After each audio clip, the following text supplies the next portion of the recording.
Hello வணக்கம் நண்பர்களே. 2026 தமிழ்நாடு சட்டமன்ற தேர்தல் களம் இப்போ தகதகன்னு எரிய ஆரம்பிச்சிருக்கு. ஒரு பக்கம் ஆட்சியை தக்க வைக்கணுன்ட்டு திமுக தீயா வேலை பார்க்குறாங்க. இன்னொரு பக்கம் இழந்த ஆட்சியை மீட்கணுன்ட்டு அதிமுக களத்தில் நிற்கிறாங்க. இதுக்கு நடுவில் பல வருஷமா போராடிட்டு இருக்கிற சீமானுடைய நாம் தமிழர் கட்சி இந்த முறையாவது கணிசமான இடங்களே பிடிக்கணுன்ட்டு கங்கணம் கட்டிட்டு இருக்காங்க. இதையெல்லாம் விட பெரிய ட்விஸ்ட் என்னன்னா, முதல் முறையா தளபதி விஜயோடைய தமிழக வெற்றி கழகம் எலெக்ஷன்ல போட்டி போடுறாங்க. இப்படி ஒரு மெகா 4 முனை போட்டி நடக்கிறதால யார் ஜெயிப்பாங்க அப்படிங்கிற ஒரு எதிர்பார்ப்பு பார்த்தீங்கன்னா ஏறிக்கிட்டே இருக்கு. இந்த வாட்டி எல்லா கட்சிகளுடைய முழு கவனமும் பெண் வாக்காளர்கள் மேல தான் இருக்கு. பெண்களை கவர் பண்ணதுக்காக ஒவ்வொரு கட்சியும் போட்டி போட்டு மெகா வாக்குறுதிகளை பார்த்தீங்கன்னா அள்ளி வீசுறாங்க. ஸ்டாலின், எடப்பாடி பழனிசாமி, விஜய், சீமான் இவங்க 4 பேரும் பார்த்தீங்கன்னா பெண்களுக்கு என்னென்ன வாக்குறுதிகள் கொடுத்துருக்காங்க. வாங்க இந்த வீடியோவில் ரொம்ப தெளிவாக ஒரு முழுமையாக அலசல் பார்க்கலாம். முதல்ல எல்லாருடைய கவனத்தையும் ஈர்க்கிறது பார்த்தீங்கன்னா உரிமை தொகையை பற்றி தான் பார்க்கலாம். இந்த உரிமை தொகையை யார் தான் பெஸ்ட்டாக கொடுக்க போகிறாங்க பார்க்கலாம். திமுக இப்போ கொடுத்துட்டு இருக்க 1000 ரூபாயை இனிமேல் மாதம் 2000 ரூபாய் உயர்த்தி கொடுப்போம் அப்படின்னு சொல்லியிருக்காங்க. அது மட்டும் இல்லாமல் பெண்கள் சுய உதவி குழுக்களுக்கு வட்டி இல்லாமல் 5 லட்சம் வரைக்கும் கடன் தரப்போறதாகவும் அறிவிச்சிருக்காங்க. அதுக்கப்புறம் அதிமுக குலவிளக்கு அப்படின்னு ஒரு புதிய திட்டத்தை ஆரம்பித்து அதன் மூலமாக பெண்களுக்கு மாதம் 2000 கொடுக்கப்படும் எடப்பாடி பழனிசாமி சொல்லியிருக்காரு. அதுபோக பெண்கள் சொந்தமாக தொழில் தொடங்க 10,000 ரூபாய் நிதி உதவி, பொங்கலுக்கு 1000 ரூபாய், தீபாவளிக்கு இலவச பட்டுப்புடவை வழங்கப்படும் வாக்குறுதி கொடுத்துருக்காரு. அதுக்கப்புறம் விஜயின் தாவேக்கா ஒரு படி மேலே போய் பெண்களுக்கு பார்த்தீங்க 2,500 ரூபாய் வழங்கப்படும் அறிவிச்சிருக்காங்க. திருமணமாகும் பெண்களுக்கு தங்கமும் பட்டுப்புடவையும் சீராக வழங்கப்படும் சொல்லியிருக்காங்க. சுய உதவி குழுக்களுக்கு 5 லட்சம் வரைக்கும் வட்டியில்லா கடன், பெண்களுக்கு இலவச சானிட்டரி நாப்கின் வழங்கப்படும் மாஸ்க் காட்டியிருக்காரு. அடுத்ததான் வீடுகளுக்கு கொடுக்கின்ற இலவச பொருட்கள் பணம் பற்றி பார்த்தலாம். திமுக நாங்கள் ஆட்சிக்கு வந்தால் ஒவ்வொரு குடும்பத்துக்கும் 8,000 ரூபாய் மதிப்பிலான கூப்பன் கொடுக்கப்படும் சொல்லியிருக்காங்க. அந்த கூப்பனை வச்சு நீங்கள் வாஷிங் மிஷின், ஃப்ரிட்ஜு, ஏசி இதில் உங்களுக்கு எது தேவையோ நீங்களே வாங்கிக்கலாம் சொல்கிறாங்க. அதிமுக நாங்கள் ஆட்சிக்கு வந்த உடனே ஒரு முறை நிதி உதவியாக அனைத்து குடும்பங்களுக்கும் 10,000 ரூபாய் ரொக்கமும் கூடவே ஒரு இலவச ஃப்ரிட்ஜும் வழங்கப்படும் சொல்லியிருக்காரு. அதுக்கப்புறம் தாவேக்கா தளபதி விஜய் என்ன சொல்லியிருக்காருன்னா, தமிழ்நாட்டில் புதிதாக பிறக்கக்கூடிய ஒவ்வொரு குழந்தைக்கும் தங்கம் மோதிரம் பரிசீலிக்கப்படும்ன்ட்டு ஒரு க்யூட்டான வாக்குறுதியை கொடுத்துருக்காரு. அதுக்கப்புறம் எல்பிஜி சிலிண்டர் விவகாரம் இப்போ பார்த்தீங்கன்னா கேஸ் சிலிண்டர் விலையும் ஏறிட்டே போகுது. அது மட்டும் இல்லாமல் கேஸ் தட்டுப்பாடும் ஏற்பட்டிருக்கு.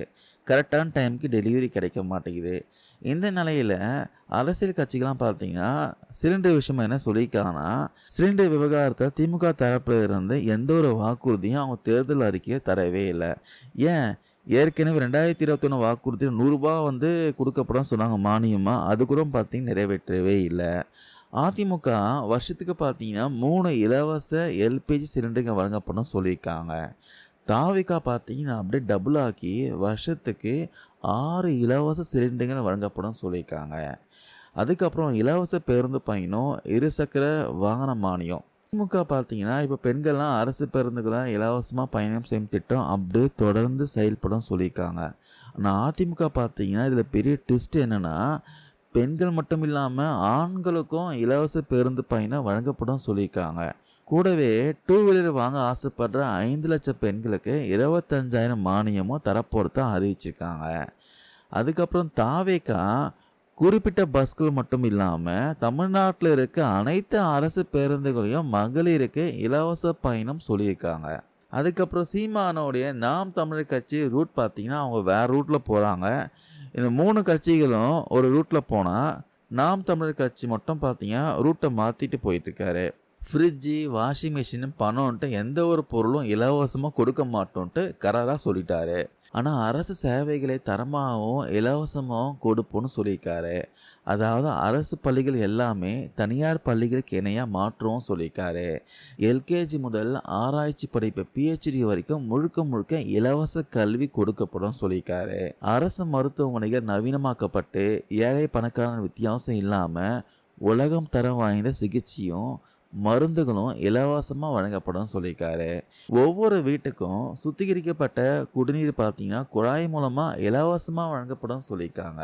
பெண்களுக்கு பாதுகாப்பான சமூகம் மற்றும் 50% பார்த்தீங்கன்னா, இடஒதுக்கீடே கொடுக்கப்படும்ன்ட்டு ரொம்ப ஆழமான வாக்குறுதிய முன் வச்சிருக்காரு. எப்படி பார்த்தாலும் இந்த தேர்தல் அறிக்கை எல்லாமே பார்த்தீங்கன்னா, பெண்கள சுற்றியே தான் பின்னப்பட்டிருக்கு.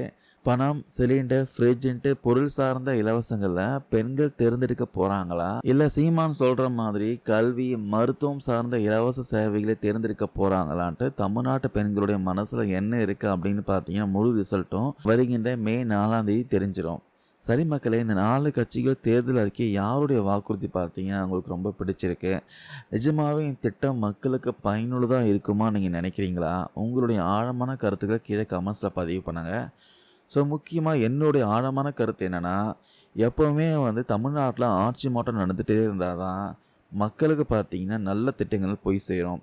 ஒரே கட்சியா அவங்க ஆட்சியில இருந்தான்னா, கண்டிப்பா ஆதிக்கம் அதிகமா இருக்கும். நல்ல திட்டங்கள் போய் சேராது. அதனால எப்பவுமே பார்த்தீங்கன்னா, ஆல்டர்னேட்டிவா இந்த வாட்டி திமுக, அதிமுக, திமுக, அதிமுக, இல்ல தாவேகா, இல்ல சீமான் இது மாரி மாறி மாறி ஆட்சிக்கு வந்தா மட்டும் தான், தமிழ்நாட்டு மக்கள் செழிப்பா இருக்க முடியும். நல்ல திட்டங்கள், விலைவாசி எல்லாமே ஓரளவு கண்ட்ரோல் இருக்கும். அதனால இந்த வாட்டி எலக்ஷன்ல பார்த்து வாக்களிங்க. இந்த பதிவு நான் ஷேர் பண்ண தகவல் யூஸ்ஃபுல்லா இருக்கும்னு நம்புறோம். தேங்க் யூ நண்பா, நண்பீஸ்.